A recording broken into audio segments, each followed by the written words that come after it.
I'd like to call to order the regular meeting for the Planning Advisory Board of Jacksonville, October the 9th. And we'll stand and be led by the Pledge of Allegiance by Mr. Homer Spring and followed by the invocation by Al Keys.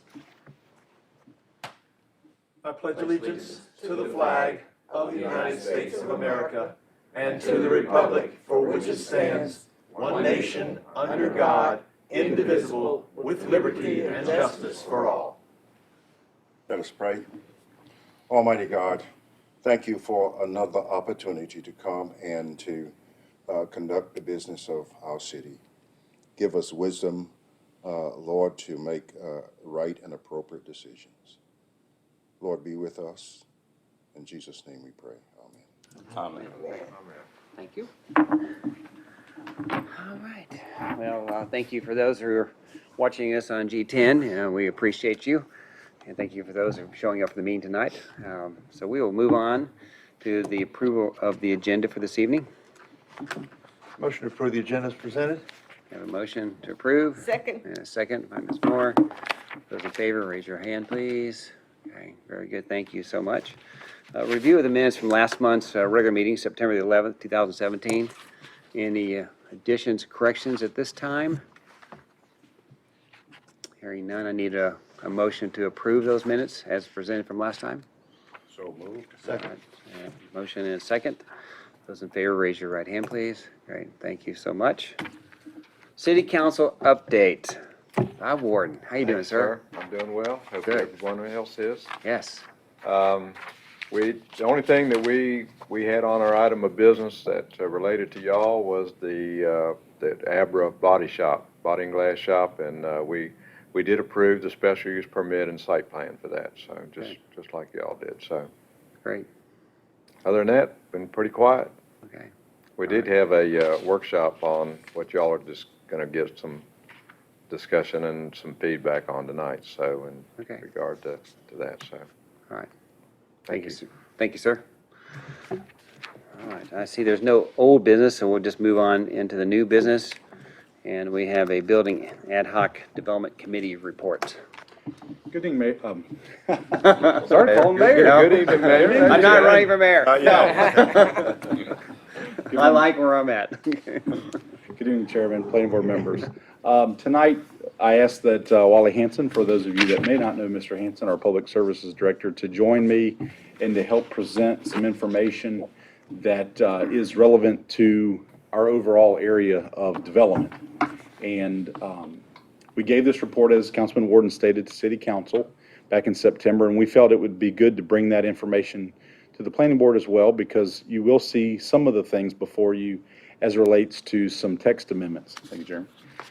So this was started back in the middle of 2017 as a result of the manager having some discussions about some hurdles and challenges that development has here in the city of Jacksonville.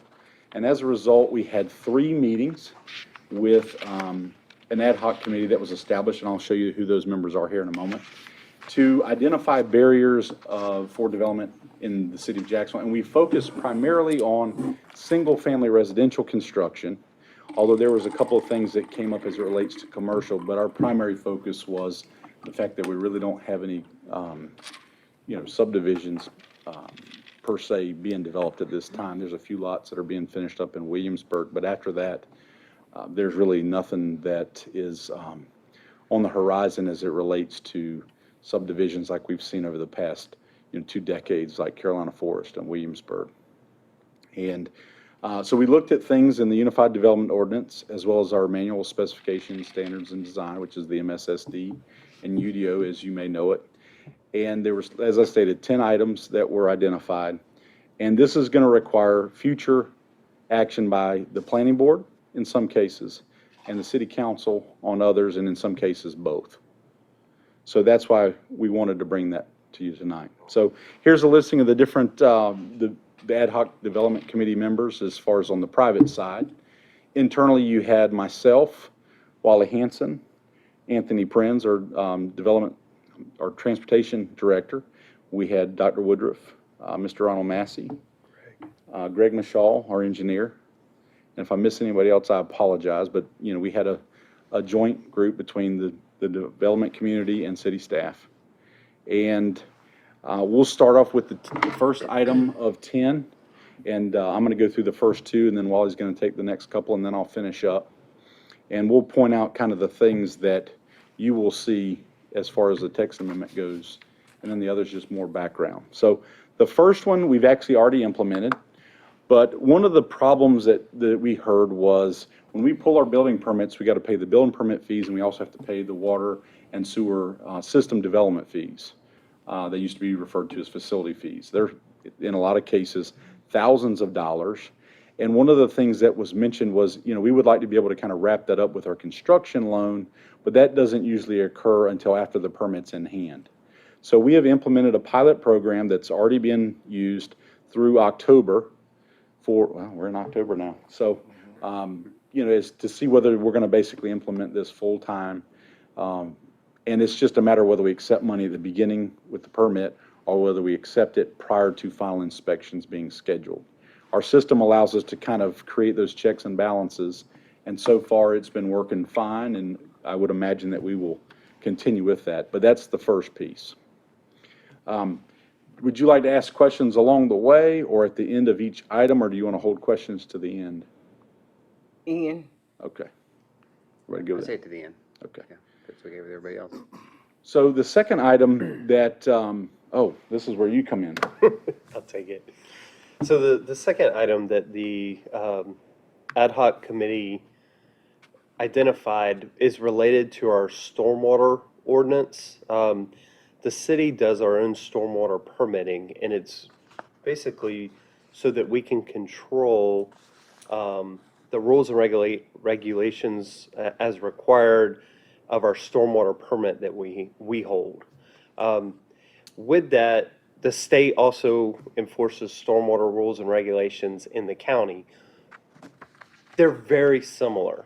But one of the differences is an escrow account. One of the things that we require, if a subdivision comes in and does high density, not related to numbers of units or people, high density related to building footprint or impervious surface areas, areas that water can't penetrate into the ground, high density development, then they have to build stormwater controls.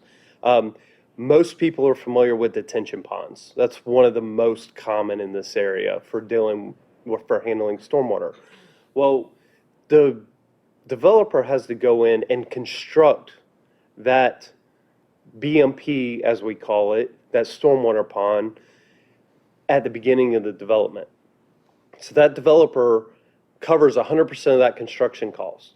Well, what our stormwater ordinance requires is that the developer actually put in 100% of the cost of the replacement of that pond over a 10-year period to make sure that the maintenance is done and any repairs that need to be made are put in. Now, there's some caveats to that. If it's like, a good example would be Williamsburg Plantation. They have a homeowners association.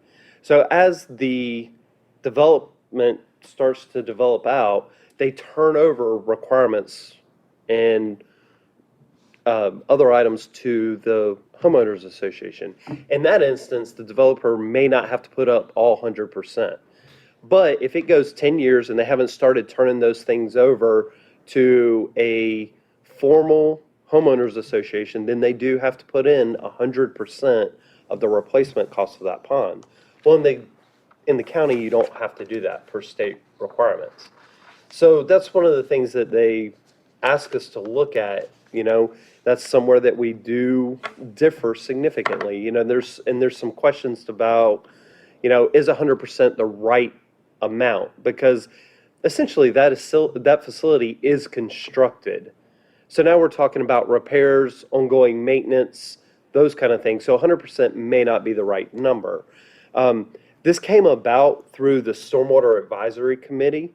It was a group that was established that had some of the same, but not all of the same members, as well as others from the community when we implemented the stormwater ordinance back in somewhere around the 2006 timeframe. So what we're proposing is to get that group back together, evaluate the membership, and take three options that we've identified back to the Stormwater Advisory Committee, affectionately called the SWAC because we love acronyms. And these are the kind of the options that we're proposing. One is no change, just leave the requirements as they are. The second is basically to record a maintenance plan that the homeowners association has to put in place, which details out a cost of owning, maintaining, and in some cases, adjusting the stormwater facilities over a 20-year period. And this, while that's a short bulleted item, I can tell you the write-up that follows this is significant. I mean, it took us several pages when we did the review of how this works, because it gets into recording deeds and things that basically informs homeowners as they're buying in that these are your now your responsibilities. And there are places like Knightdale and Raleigh that actually use a method very close to this. In combination with, they also have a city stormwater facility replacement fund. And what that looks like is the developer, I think all of you are probably familiar with how we do sidewalks. If the developer builder doesn't install the sidewalks, they can pay in lieu of installing the sidewalks. Well, they would have to still construct the stormwater pond because it's required. But they could deposit money in to an account that the city would hold, that amount to be figured out. And then if the homeowners association is not doing what they're supposed to do, the city has the right to use some of the money out of that account, make the repairs, and then basically put a lien on the property and recover the money so that we're holding essentially a trust for those stormwater facilities. So those are the three options we've identified. We've seen all three of these options used in different municipalities. So, we're not creating something new, but we are evaluating the options. So those will go back before the Stormwater Advisory Committee, and then they'll have to come back to City Council for any adjustments, because that is actually an ordinance that we would have to change. The third item that they identified was, this actually covers multiple areas. I talked a little bit about high-density development as it relates to stormwater. That's basically any improvement that water cannot run through and penetrate into the ground. So driveways, sidewalks, curb and gutter, streets, sheds, porches, houses, anything like that that water can't get through is called built upon area, or BUA. So basically the stormwater requirements, not just ours but the state's, say if you do a development that exceeds 24% of the total area, the BUA exceeds 24% of the total area, then you have to put stormwater facilities in place. As we mentioned, one of the most common is detention ponds. So anytime you exceed 24% of the total area, then you have to install a detention pond. And what the ad hoc committee basically told us is, with some of your requirements, street widths, cul-de-sac diameters, sidewalk requirements, curb and gutter requirements, those all lead us to basically break the 24% before we ever get out of the ground with a house. So that's one of the challenges that they face. Now, these rules have changed over time. It used to be 30%. And if you think about Carolina Forest was developed as a low-density stormwater project, and they don't have any stormwater ponds. It was done with basically flumes in the curb and gutter and swells that or ditches that take the water away. Under current rules, not just ours, but the state, that development couldn't be developed out as it currently is. It would exceed that 24%. So just to give you an idea of how the rules have changed also. So these all lead the developers to have to install these stormwater ponds. And as you can imagine, some of them are fairly large. One behind Target's affectionately known as Lake Target because it's so large. So that takes away from land that can be developed. Of course, they've got the cost to install it, and then they've got the cost of piping the stormwater to it. And as you can imagine, the city, when that is turned over, the city becomes responsible for the curb and gutter and the drop inlets and the pipes. We don't become responsible for the stormwater pond, but for the rest of the maintenance. So that just leads to the cost of development. So what they said is, we've identified some areas that, cause us to have more BUA than we would like, which in turn costs us land and drives up the cost of our development. So some of those things that they identified are the street width, the cul-de-sac diameter, and then the last, as we were talking about streets, they also wanted to talk about the construction of the street. So if you'll think, from a side view going down, the asphalt and then what's underneath the asphalt. So that really doesn't lead to BUA, but it does lead to the cost of the project, but it's related to a street. What guides the width of our streets and the diameter of our cul-de-sacs currently is Appendix D of the Fire Code. It's tied in with the building code. It was adopted by City Council, but is not something that City Council is required to adopt. So since we adopted it, it sets some minimum standards that we have to meet for street widths and cul-de-sac diameters. So if we want to adjust those things, we need to rescind the adoption of Appendix D. And when we were at City Council, they asked us to look further if we do rescind Appendix D, that it doesn't impact anything with our ISO certification or anything like that. So we do have a little more work to do there. But essentially, to make any of the next couple of improvements that I'm talking about, we would have to rescind Appendix D, which would be further City Council action. So the first one I'll talk about a little bit is street widths. Currently, we require a 31-foot, and that's from back of curb to back of curb, street width for all of our minor streets, whether that's a cul-de-sac with 4 lots or, a connector street that has 50 lots on it. The same width, 31 foot from back to back. For our collector streets, like Carolina Forest Boulevard, Williamsburg Plantation, Northwoods Drive, Pine Valley Road, Huff Drive, the city-owned streets that carry heavier traffic, the requirement is 37 foot back to back. Staff looked at other municipalities. We looked at some of our older development in town.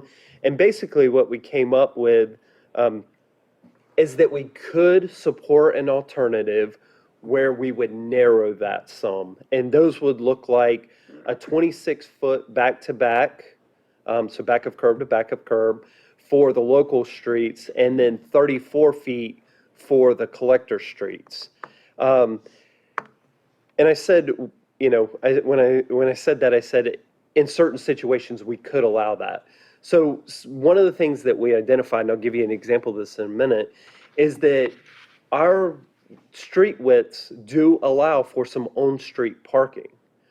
So if you start narrowing that and you have people park on the street, you now have access issues. And so what we said is that we would propose to allow an alternative or a narrower width, provided they provide some off-street parking. An example of off-street parking in a residential neighborhood would be the driveway. And we would set some minimum dimensions. You couldn't have a 1-car driveway and claim you can park 2 cars there. You would have to have a 2-car driveway, and it would have to be completely outside of the right-of-way. And then what we said is, and we have a chart that goes along with this that we would propose to City Council, but it basically says if you have, a 2-bedroom house, then you need to provide 2 off-street. If you have a maybe it was a 3-bedroom, it's 2 off-street places. If you have a 4-bedroom, then it's 3. So there is a table that goes along with the number of bedrooms per house. And those, we would propose not to count the garage because in this area, we don't have basements. So a lot of people use their garage for storage. That can be found So- on page 15 in your packet of information we sent this evening. Okay. So, and Ryan said that's on page 15 of your packet, the actual table. So you can see what we're actually proposing. But the idea is, and the reason the ad hoc committee liked this is because it does afford them some opportunities. If you're familiar with the Williamsburg Plantation area, they actually use some pervious concrete, which means that when the water hits it, a certain amount can penetrate through the concrete and get into the soil underneath. So they can get credit for that. So that doesn't count against them as much as having a wider street in every area of the neighborhood. So there is some give and take there. They will have to have some, they will have additional BUA on the lot, but they'll be able to narrow the streets. But there are things that they can do to offset some of that BUA, if that makes sense. But what it does is it gives them, they'll have to do the analysis, but it gives them alternatives. So I talked a second about the parking concerns that we would have on street. This is Foxhorn Village. It is, the street you see there is Steeplechase. And this is slightly narrower than our 31-foot back-to-back street that I talked about, but it is slightly wider than what we're proposing as an alternative standard.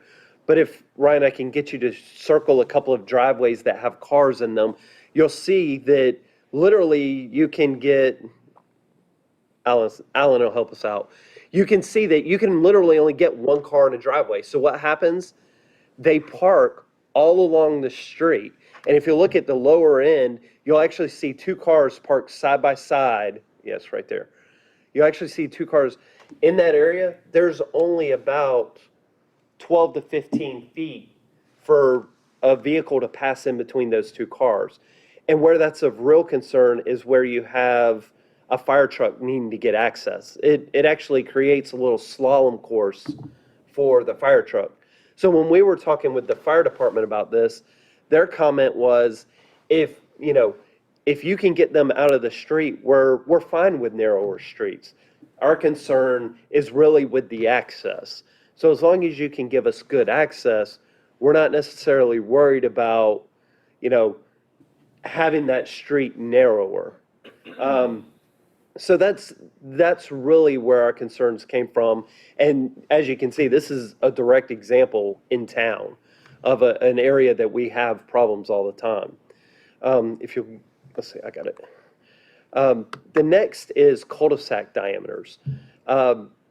This picture was taken from the Williamsburg Plantation side of Williamsburg Plantation, if that makes sense.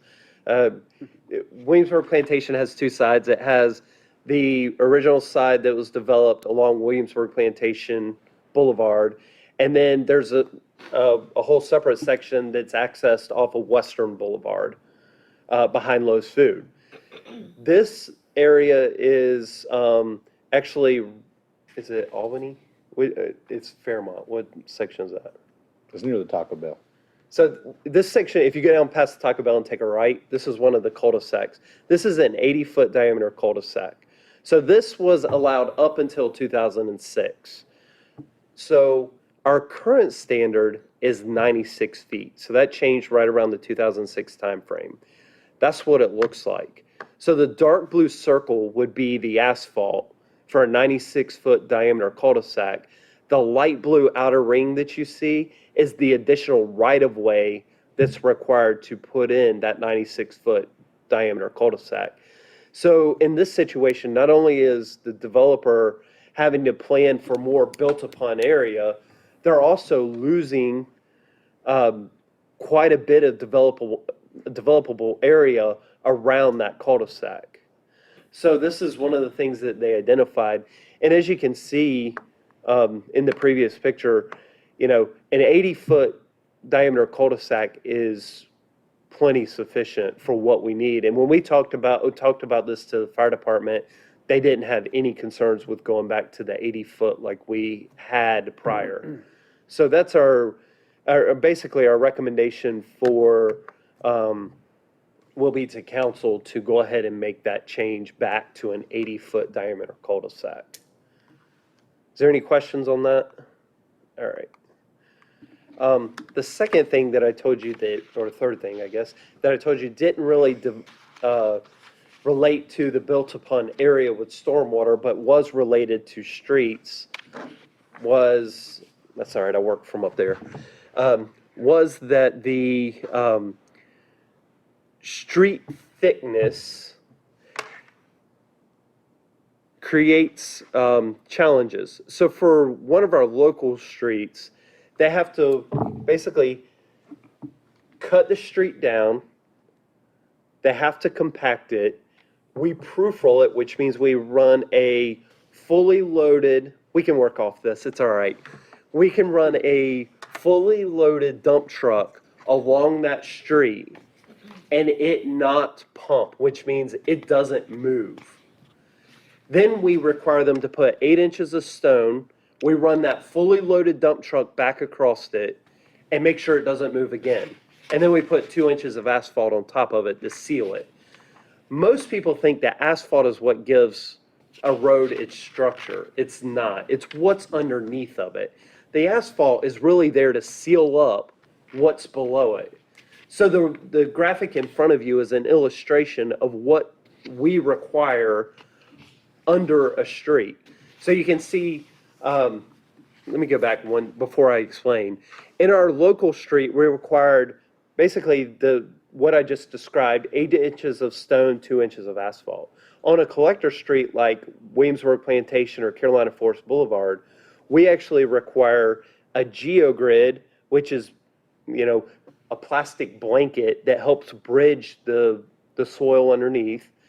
Then we require 8 inches of stone, and then we require 6 inches of asphalt. 4 inches of that is a heavy-duty asphalt that's a base course, and then 2 inches is that surface course that seals everything up. So that's a significant street. And when John Parker worked at Parker and Associates, he's the one that designed Carolina Forest Boulevard, and he told us that if they'd have built Carolina Forest Boulevard to the new standards, it would have cost them an additional $1 million to construct that roadway. So it adds significant cost to a road. So this is a graphic of what I explained. Number 4 is that basically that blanket that I talked about that they can use to bridge subgrade. And then you've got the stone course, and then 2 is that asphalt thickness, and then number 1 is that surface course. So what we're proposing is really, let me go back. What we're proposing is, in the case of a collector street, is just to go ahead and eliminate the geogrid requirement. And the reason we're proposing that is because when I described, when they do their cut, we run a fully loaded dump truck over the width of that street. And if it pumps, we require them to take dirt out and put new dirt in. So if we're going to do that, we're not trying to bridge areas of bad soil, so we don't feel like we have to have that blanket to help us bridge those areas. Now, if they run into some areas that they're having trouble getting, even after they've done undercut, getting to stabilize, we already have the authority in our manual to work with the developer on alternative designs for small areas like that. So if they ran into a problem, we could already work with them. But for them to come in and completely do we don't have the authority to allow them to just eliminate it from a road completely.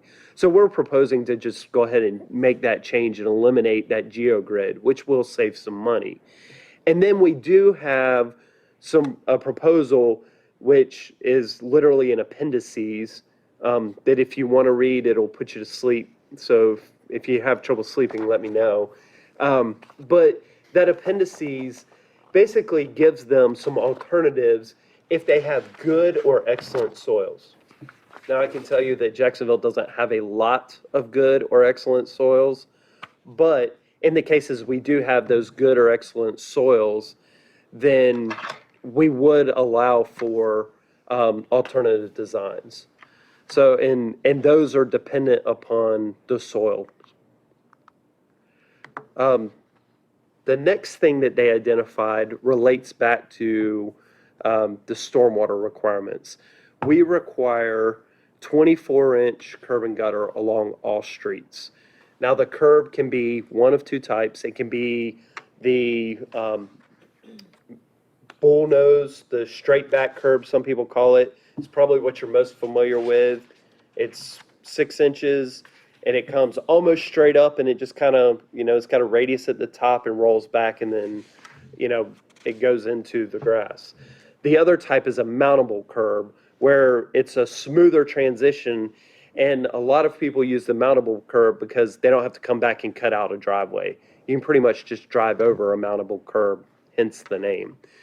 But one of those two is required on all city streets.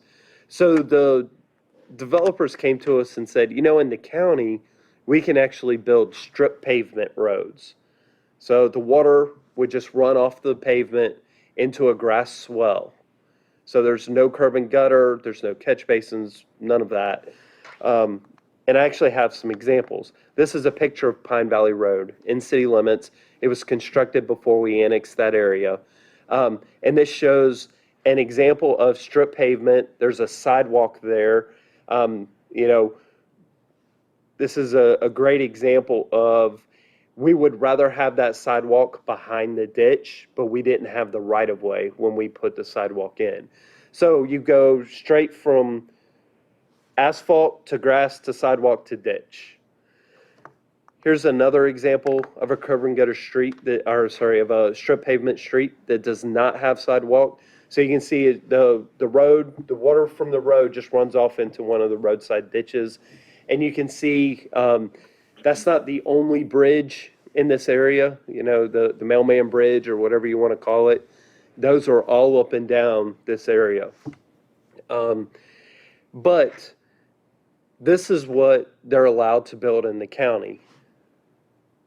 Here's current city requirements. And this is actually the same street. This is the other end of Pine Valley Road. You can see that it's a wide street, so it's a 37-foot back-to-back that we talked about a minute ago. Curb and gutter on both sides, and of course sidewalks outside of that. And this is that straight back curb and gutter I talked about. So you can see the difference in these two types of development. One of the challenges with curb and gutter is that I mentioned that the stormwater rules have changed since Carolina Forest was developed. Once you put in the curb and gutter, it almost forces you to have catch basins and pipe, which then almost forces you to have a stormwater pond. So if you meet certain requirements, you don't have to do it. But from what we understand from the land planners and surveyors is it's very hard to meet those requirements. And Carolina Forest wouldn't meet those requirements if it were to come in today. So they would be required to do stormwater controls. So the conversation for curb and gutter, we as a staff, we talked a lot about the curb and gutter because of just the change in views of the street. And I can tell you, I was here when we repaved Pine Valley Road, and then one of the top questions we got when we redid Pine Valley Road is, when are you putting in the curb and gutter? That was one of the top questions we've got, because they liked the way Huff Drive and the other end of Pine Valley Road looked. It's more of an urban feel, and that's what staff felt. So that's what we recommended to City Council, is basically we don't recommend changing that. Now, that's something that council can still direct staff to come back and look at and bring back additional information. But, you know, this, we feel as a staff that this is an urban feel, this is a city feel. This is more of a rural or, you know, county feel. So that was the basis behind staff's recommendation when we shared it with city council.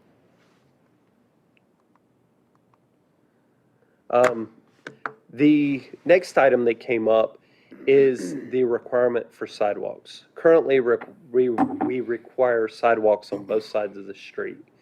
And we require for residential a 4-foot sidewalk, and for commercial, we actually require a 5-foot sidewalk.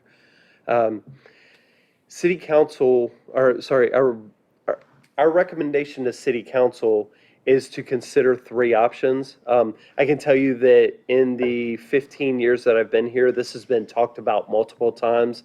Where sidewalks should be located, should they be on both sides of the street or just one side of the street, I think it's been to city council in the time I've been here at least 3 times. So this is one that we realize we've talked about a lot, but the building ad hoc committee really, you know, asked us to look at, are there other options? So we did come up with a couple of other options. Those options are to maintain the current requirement, or to, instead of requiring sidewalks, you know, 4-foot sidewalks on both sides of the street, move to just one side of the street and create a wider sidewalk. And one of the comments that we heard from the building committee was, on a 4-foot sidewalk, it's hard for 2 people to walk side by side. So they felt if you had sidewalk on one side of the street, then, and you made it a little bit wider, you would actually be able to get 2 people walking side by side on the sidewalk, and it would be more comfortable. With that, the advantage to the building community is that that's still 2 feet of built upon area that, or a negative 2 feet compared to what they have now, that they wouldn't have to construct all along every single street. So if a street's, 1,000 feet long, that 2 feet equates to 2,000 square feet, which is, we have figured on average the residential unit in the city generates somewhere around 2,650 square feet of impervious area. So that 1,000 feet basically equivalates to very close to another lot of built upon area. So that's one of the options they ask us to look at. And then, one of the second thing would be to incorporate both as an option. So basically, allow the developer to decide, in my neighborhood, I want sidewalks both sides, or I just want sidewalk on one side, or give, on major streets or on arteries, you have one requirement and you allow something else on a smaller street. So those are the options. I have a couple of examples for you. Here's our current requirements from the air. This is in Carolina Forest Boulevard. You can see that you have the street, and then on either side, if you'll just show that, you can see the sidewalk on either side of all of the streets.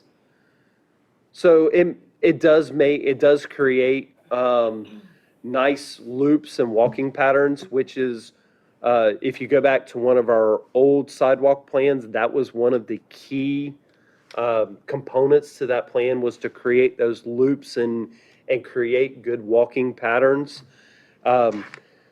This is the street view of the same thing, so you can see that you have sidewalks on both sides. And then this is an example from a development right outside of the city where they have sidewalk on one side of the street. Now, admittedly, this sidewalk is not 6 feet wide, but at least you can get the impression of what sidewalk on one side of the street would look like. And you can see that, if you want to walk up, one of those that top side street, then you either have to cross the street to get to the side with the sidewalk, or you just walk in the street. So and here's the street view of that. So those are the three options that we'll bring back to city council for discussion. But, you know, again, the developers' comments for this, or the committee's comments for this requirement leads back to those stormwater requirements. These are all things that lead them to having to do stormwater controls. It costs more money to construct, and it makes it difficult for their lot prices to compete with lot prices as they would develop out in the county. Back to you. I want to ask him a question. Sure. What's your name again? Wally. Wally. Yes, sir. So, I want to make sure I pronounce this right. All the real roads or streets would be something like Western Boulevard, right? So Western Boulevard, Henderson Drive, Gum Branch Road, 17. Bell Fork, 17, Country Club Road are all NCDOT roadways.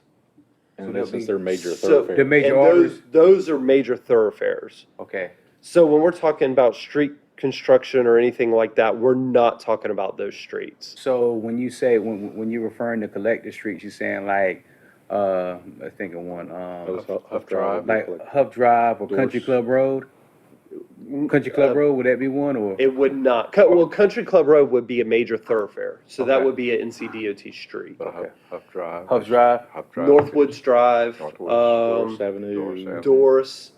Think of the streets that get you into the neighborhoods. Got you. So So, the collector streets would be, Huff Drive. yes. Huff They Drive, collect the traffic from the Right. side streets. got you.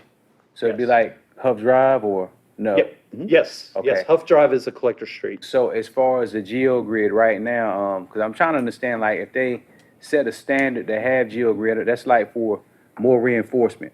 That's correct. So, you figure like, we're like the 12th biggest city in the state, you know, even though we're not like, all commercialized and stuff, it's like we're a big housing development.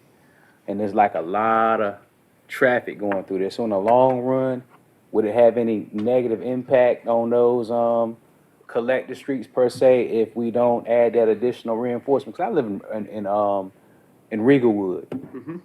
And, man, I'm trying to tell you, it's cracks all through those roads over there. So not having GeoGrid, would that have, That's actually a really good question, although I heard Dr. Woodruff say today, there's no bad questions, but that's a great question. Because one of the things I didn't say is, in the county, the developers can actually build a road with 6 inches of stone and 2 inches of asphalt. So our minimum requirement is 8 inches of stone and 2 inches of asphalt. So our minimum requirement already exceeds what DOT requires. So you mentioned Riegelwood, those are actually DOT streets, or at least the majority of them. So those are probably built on that 6 and 2. Like I used to live in Raintree, same thing, those were DOT streets. So those were built on a 6 inches of stone, 2 inches of asphalt. And in comparison, if you look at the city's neighborhood roads and most of the DOT roads, even from the same time frame, the city roads really look a whole lot better and have fared a whole lot better. And we actually just finished grading every street in the city. We use a pavement condition rating, which has 12 factors. And based on those 12 factors, our average is just below a B for every street in the city, which is really pretty good. Now, we have some streets, you know, that are failing, that aren't doing very well, that we'll need to spend money on to bring up. And yes, in the long run, GeoGrid may extend the life of that street out, you know, so the biggest, past what we use. But the caveat to that we really haven't talked about, a lot of times what causes some of our street problems are the utilities underneath of them. So if you end up with a water leak, and, you know, Doris is a great example. We repaved Doris, And within the first 6 months, we had a major water leak, which caused us problems in that area. And now there's a patch in that area. It's those things that we really can't foresee that, you know, cause major problems in our streets. Well,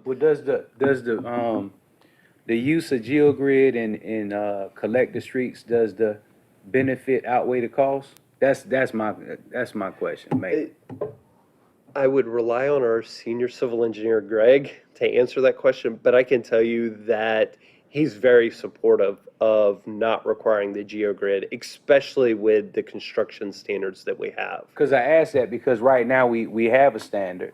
That's right. And even though eliminating the requirement to have GeoGrid, as far as like reinforcement wise for collector streets, even though that will save us money, but in the long run, will it be a benefit? I think that's one of those that if you're trying to bridge certain areas, it certainly has its benefits. It's probably cheaper than going in and digging out a whole bunch of dirt, bringing dirt in and trying to get it compacted and then working up from there for small areas. But when you're talking about full lengths of streets, an example is Carolina Forest Boulevard. That was constructed in 2003 or 4, I think. So, you know, we're going on 13 years old now. Did I do that math right? Well, if I'm saying like if we're gonna eliminate a requirement, I think it's important to know if What's gonna happen. if the costs outweigh the benefits, or if the benefits outweigh the costs. I think that's important to know, especially if we're gonna eliminate a requirement. Because this is gonna save us money in the long run. I think what they're trying to say, though, most of these on the utility side are already contracting a geotechnical consultant. They take those soil samples in, and I mean, there's several of those companies in town, and they compact them. And then they run sample, you know, the whole aspect of what those samples show.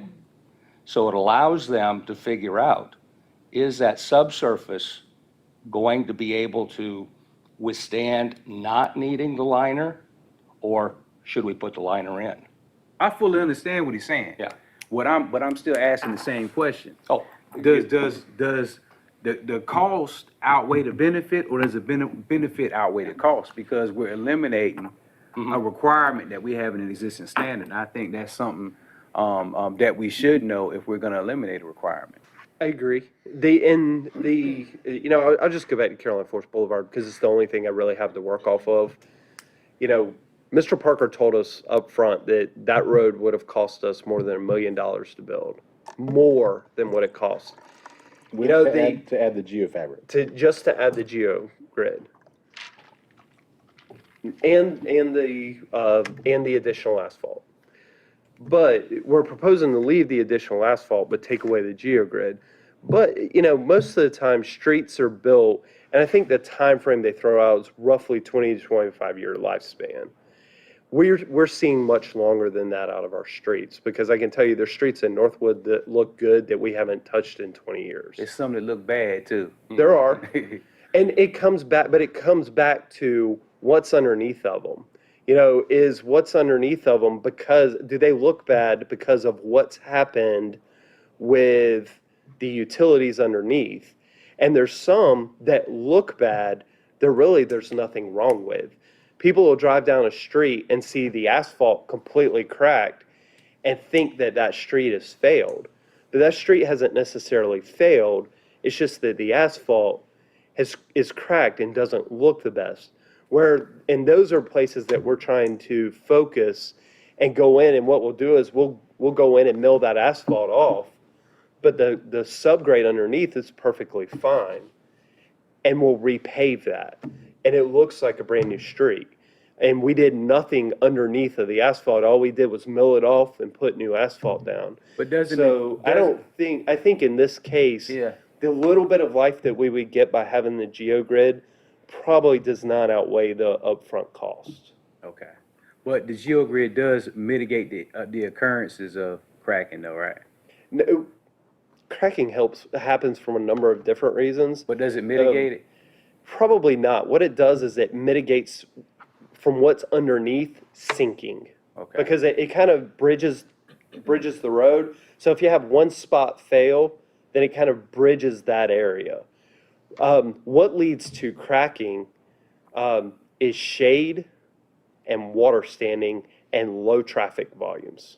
Those are some of the things that really lead to asphalt degrading. So if you think about some of those streets that you're talking about, you know, do they stay wet a lot and are they shaded a lot? And then if we have below freezing temperatures, That's And what it leads them freezes to, it. yes. Question, I just got one. I just want to know, are you wanting to eliminate sidewalks to save money?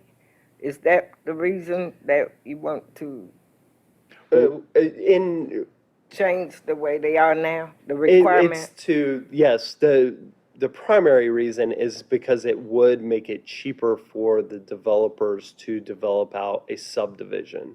That's the primary reason. Now, staff would not propose eliminating sidewalks. so in Onslow County, you don't have to install them at all. In At all. Jacksonville, you have to It's do not them a on both requirement. sides. Right, So the developer's saying it's more expensive because we gotta put sidewalks on both sides, plus this BUA, built upon area, to go along with it. So they're just basically saying one thing that would help eliminate their cost, which may allow us to develop in the city, is to think about doing away with one side of the sidewalks, because we're not gonna eliminate sidewalks altogether. So they're saying, hey, consider this, doing away with the sidewalks, leaving it as is, or letting us build a 6-foot on one side and nothing on the other. but those two sidewalks are here to last forever, and to eliminate it just because of the developer's cost, I think would be a mistake. Well, one of the things that the developer stated was 4 feet, people walking the street, they won't even be using the sidewalks, because you can't walk side by side. So that was one argument that they made. Well, where'd the 4 feet come from in the first place? Because we did have 6 feet, right? It's always been 4 feet in residential and 5 feet in commercial, and it comes from ADA, okay. American with Disabilities Act requirements, ADA requirements. That's what leads to the 4 feet. The minimum is actually 3 feet, but every so many feet, you have to have a passing zone or an area that somebody could pull out and, you could pass. And that comes down to wheelchair widths and those kind of things. And each driveway, provided it met the right slope requirements, could be considered a passing area. So theoretically, we could reduce our requirements to 3 feet. But, at least in the 15 years I've been here, it's always been 4 feet and it's been both sides of the road with a few exceptions. And those exceptions are cul-de-sacs that have less than 6 lots on them. So if there's a cul-de-sac, if somebody lives on a cul-de-sac that's fairly new and they don't have a sidewalk, it's because there's less than 6 lots. So I should probably say that since we're on G10. And then we don't require around the bulb either. That's Although correct. The 4 foot in residential there, I think there was a time where we were actually requiring 5 and we scaled that back to 4. Right. And then I think there was some confusion about whether the sidewalk had to go around the bulb or not. But today's practice is you do not have to go around the bulb, That's and it's correct. 4 feet for residential. That's current standard. And you want to change it. The building ad hoc Developer is wants to saying, change it. would the city council consider giving us a reduction or a different standard? Yes. Because that will help lessen the built-upon area, which will lower the stormwater cost, and will also reduce the cost of the installation and the material cost. And is it saving the developer money? It does. It would bring the development cost down to develop in the city. So, Compared to the But would county. also save the homeowners money too, Okay. by having a lower lot cost. oh, you see where I was getting at? Yeah, they would have to, they would pay less for a lot because they don't have, the developer doesn't have his expenses that he needs to cover. So if he can give a lot cheaper with a house, then it's a cheaper selling price to the homeowner. So, would the city be, well, I guess I can say city. So, is this something that we want to do because for benefit of the cost being, cheaper for the developer, or for homes being more affordable for the citizens? It's more affordable. Well, and what started this originally is we are actually seeing large production subdivisions outside of the city. There's a couple on Rocky Run Road off of Piney Green, stateside starting up. Carolina Plantation is a great example right across from Carolina Forest, the Carolina Forest subdivision. Those, you know, we're not seeing those in the city. We had Carolina Forest going for a while. We had Woodlands. We had Williamsburg Plantation. But those large production subdivisions have essentially stopped. But there is developable land. Cypress Creek, which is a large tract that's right past the intersection of Western Boulevard and Gum Branch Road. That's in city limits. It's 300 and some acres. Another Carolina Forest. And we have not, you know, developers have not brought, well, they have brought some initial preliminary proposals forward, but they haven't moved forward with that development. Patriot Park is another good example. The whole first phase of Patriot Park along Piney Green Road is planned out. It's engineered and designed. It's literally ready to go. Of course, I guess now the time has lapsed, so they'd have to get approvals again. But essentially, it's already designed. And it's another 300 and some acres. And then the rest of Williamsburg. And then the rest of Williamsburg behind what's developed now is another several hundred acres, and it hasn't moved forward. So that is what led City Council to say, why are we seeing this development out in the county and we're not seeing it in city limits? And the answer is lot cost. That's why. And the developer, and you may remember the exact number, but if I remember, one of the developers that were on the committee actually said that it cost $13,000 or $14,000 more in the city for a lot than it does in the county. And they're not recovering that when they sell the house. So they're not seeing house prices in the city high enough to cover above what's in the county. Does that make sense? So we're not seeing, so we're watching the subdivision development go out in the county and it comes back to, these are things that they've identified that leads to our cost being higher than what would attract them in to build.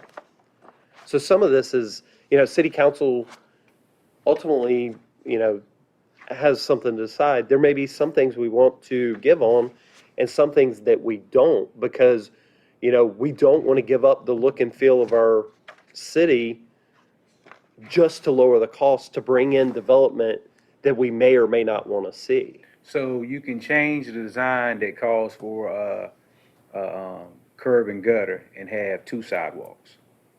Was that what you, did I understand you wrong when you were showing what could be eliminated in the different designs? The development committee would love to see no curb and gutter, but Wally is saying that the city staff has talked about it, and we do not support the removal of curb and gutter because it eliminates the urban feel. Yes. We want the pedestrians protected on the sidewalk that they're walking on behind the curb. Got you. So what I'm saying is that like, was an option eliminating the curb and gutter and having sidewalks on still having sidewalks on both sides, but eliminating the curb and gutter? No, what we were proposing are 2 standalone things. Basically, keep the curb and gutter requirement and provide basically 2 alternatives to a sidewalk. Not just, right now it's you put in curb and gutter as a developer and you install sidewalks on both sides of all city streets. Because the county example you showed, I thought it had, maybe I missed the picture, I thought it had 2 sidewalks on the side and didn't have the curb and gutter. I thought I seen one of those like The that. county has a whole different set of rules. No, I understand that, but I mean, I'm just asking questions. So this is basically, if we said we weren't going to require sidewalks and we were going to allow strip pavement, which is what the county allows currently, then this is what it would essentially look like. I got you. And that's certainly an option. City council could say, yeah, we're going to allow We're fine this. with that. And this picture comes from in city limits. So the real question is, what do we want to see and what are we willing to require, even if it costs a little bit more with the lots? This or this? That's, you know, Well, and when you that's have- just with curbing. When you allow this, you allow people to park their cars right over on that grass all the time. Well, and it's funny And then because I actually had two pictures from a different road and there were cars parked between the curb and the grass, so I didn't use them. Yeah. But, and, you know, one other thing that you see from this, these are all very nicely manicured. That's not the situation with all of them. No. So and that comes back down to a decision about the look and feel of the community. How would it look with one sidewalk? With one sidewalk, You had it right there. with curb is this from an aerial view. And this is from the county. This is actually in the county. Carolina. And the developer put it in so it would be an amenity. He was not required to do this. So he put it in to make his subdivision more attractive. So this is a curb and gutter facility with sidewalk on one side in Carolina Plantation, right outside the city limits. So if city council were to approve, keep the requirement for curb and gutter, but approve the option to allow sidewalk on one side, this is essentially the look that you would have. So the sidewalk requirement and the curb and gutter requirement are two independent requirements. So you could have the requirement for sidewalks but no curb and gutter, or you could have the requirements for curb and gutter and a change in the sidewalk requirement. I got you.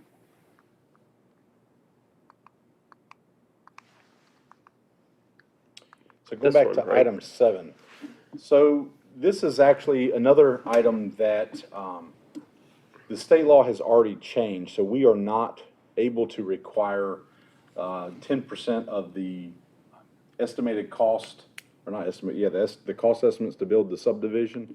We used to require 10% performance warranty for the development. And because the state law no longer allows that, we are not practicing this any longer. However, it is still, there's language still in the Unified Development Ordinance that we need to pull out. So this is the first item of all the things we've talked about tonight that will be before the planning board most likely in November to pull this language out. So to give a little bit of heads up prior to you seeing it in your packet in the next month or two, it's because the state law has taken our ability to do so. However, the ad hoc committee did raise this issue as an issue that they had experienced in the past. And we talked about it, but we said, look, we can't do that anymore and are not doing that anymore. So this will eliminate that standard out of our UDO. But we still will have a performance guarantee. We will have a guarantee, performance guarantee. There will not be any money that we hold. So, for example, let's say that Williamsburg Plantation, Huntington Park, I believe it was over $1 million letter of credit that was posted. And that's real money that the developer paid out or provided to the city to guarantee the improvements. So at the end of the subdivision, everything's installed, we're holding $100,000. And we may hold that money for 2 or 3 or 4 or 5 years until the roads are accepted by the city and that 18-month warranty period starts. So, I mean, that's money that was being tied up that the legislature basically said you can no longer do that. So this is just kind of a house cleaning item that we really don't have a choice in. But that is something that the planning board will consider for recommendation. But it's already contrary to state law, so we need to pull that out. Item number 8 is, right now, when the contractor comes in and they set up a water account during construction, to begin with, they're basically just paying water. And then once the house has obtained its certificate of occupancy, or the CO as we like to call it, where it's ready to be sold and moved into, our system talks, our building permit system talks to the water billing. So as soon as that CO is issued, all of a sudden that bill, and it may not be instantaneous, but basically they run a report. They basically convert that utility account from water only to water, sewer, trash, and stormwater. So the bill goes from about $25 a month minimum to about $80 a month minimum. So basically, their question was, could you find a way to, until we sell the house, because we may hold on to this house for 6 or 8 or 10 months after it's been CO'd before the person buys it, is there a way to consider a rate adjustment so that we're not paying $80 a month, we'd only be paying $25 a month? So one of the things that we're gonna look to do is adjust that schedule, although we probably will not. I think we decided that we will have a contractor rate, but it would include water and stormwater once the CO is completed, because the stormwater is gonna be on, or the BUA will be on the ground, but the sewer and the trash collection won't kick in until a new homeowner comes in and establishes that water account. makes That is, sense. Makes that sense. is, that is not an item that the planning board will have to consider, but in light of everything else, we wanted to kind of share that with you as well. Another item that doesn't require board action or consideration is we analyze permit fees, and the example we used was pretty much a 1,700 square foot home. The current fee for a building permit, not the service development fees, just the building permit itself, which is the charges we charge to basically perform the building inspections, was 54.5 cents a square foot. That's what it is currently. And then there's a technology fee of 10% with a minimum of $5. We looked at this and looked at the fee schedule and the amount of inspections per house, and we were proposing to kind of mirror what the county charges, which is 45 cents per square feet, and reduce the technology fee to 5%. And the reason why we decided to do that is they're using part of our technology, but not both parts. So we got the E-plan piece, and we have the building permit piece. They're not using E-plan, so we're going to cut that technology piece off.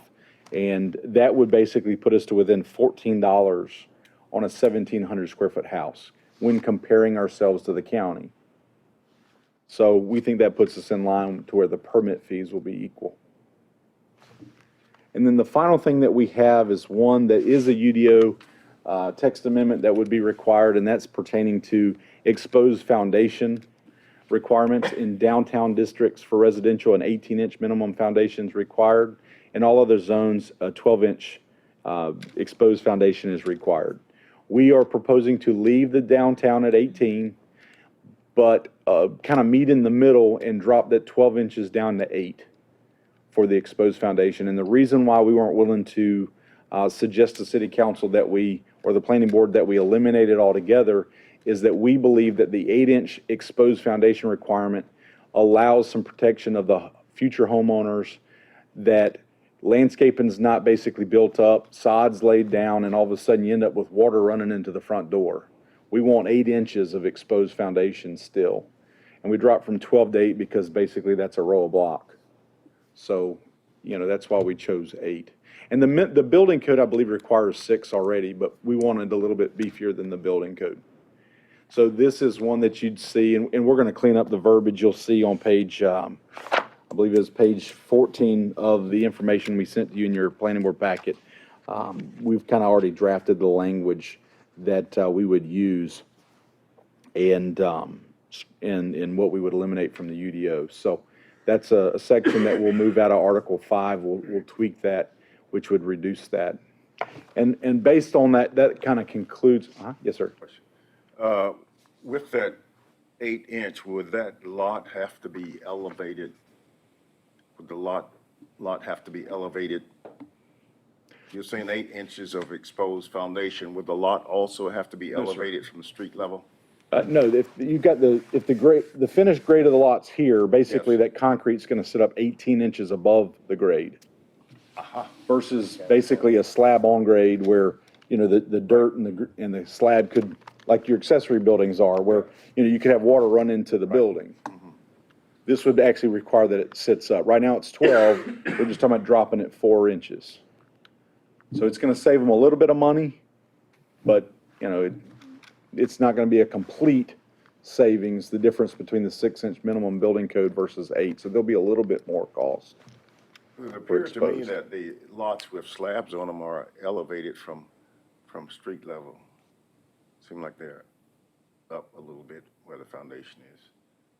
Street level. Lot by lot, varies. What we want to see is 8 inches of exposed foundation after the project is complete. Yeah. Understand. So that provides that homeowner at least a step up to where water would have to rise a lot before it would get into that door.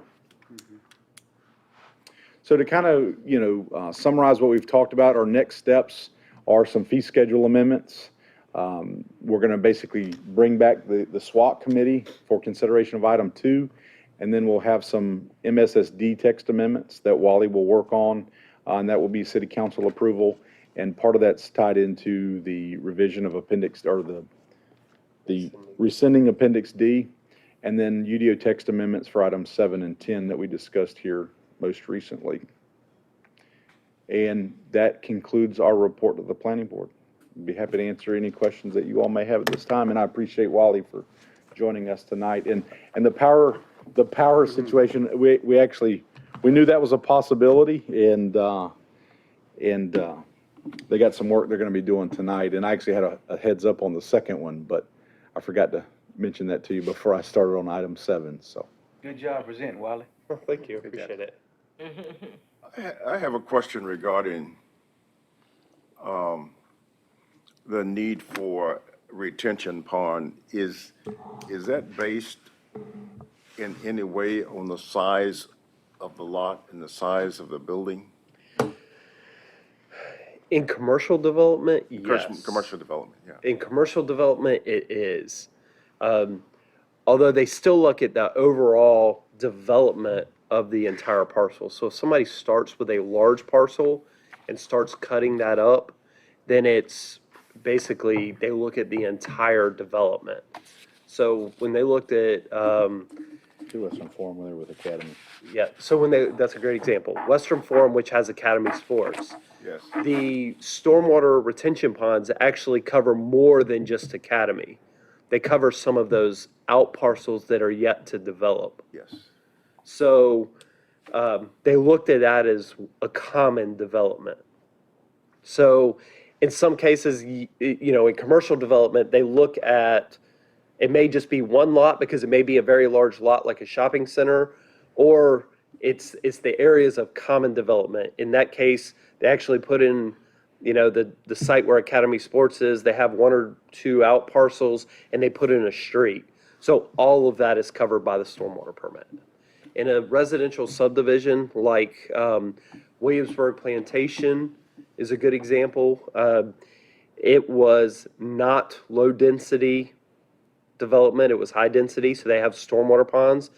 The HOA is required to maintain those stormwater ponds, but there are regulations that come with those because the stormwater ponds can only treat so much water. So they have a maximum built upon area that they can put on the ground, and that's based off the stormwater pond size. So, and then that's allocated out to each individual lot. And it's section by section, so if you've got a 10-section subdivision, you may have 10 different detention ponds. Yes. And they do it based on the basin, they kind of go with the direction the water flows. So all basins aren't exactly the same size, and you may have one pond that covers multiple developments because that's the way the land naturally drains. In those areas where you've got your homeowner or your HOA stormwater, what responsibility did the city have toward any of that? Well, in most of those cases, they were actually permitted by the state. So the state's responsible for making sure that the HOA maintains these stormwater ponds like they should. They're inspected once a year. And then the city is responsible for all of the infrastructure associated with the streets, the water and the sewer, and then basically the catch basins and the pipes that are underneath the streets. Okay, so that's where the stormwater fee from the Yes. city would come in. That's correct. Okay. So the stormwater fee, the $5 that everybody pays on their stormwater is for covering those types of maintenance. So that's what we use to pay for our street sweepers, That's what we use to, when we go around and clean out catch basins, when we have to make capital improvements to our stormwater, or we get a sinkhole and we have to go in and make repairs. That's what that fee covers. Yes, sir. That's a Interesting great question. Interestingly enough, talking about reducing the cost by narrowing the street widths, the city of Jacksonville taxpayers pay a stormwater fee for the road. So if we have reduced street widths, that's also gonna diminish the amount that we have to pay in stormwater fees as well. So there's a correct. benefit to the city taxpayers by having narrower street widths. But there's only so far that we can drop down based on being able to have fire trucks and good and orderly traffic movement. You don't want streets like Bay Shore again. Would that affect then the size of the storm drain? Narrower streets or wider streets? It does it does affect the calculation, absolutely. Because they're factoring in less area that they have to capture. So instead of a 24-inch pipe, you may be able to get by with an 18. That's all designed and engineered. Okay. But, I mean, that could be some additional cost That's all. savings.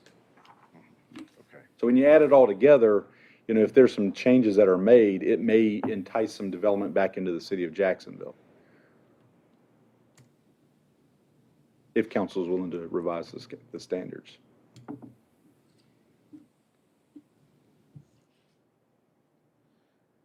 Any other questions? Okay, great. Thanks, guys. Thank Did a you. good job.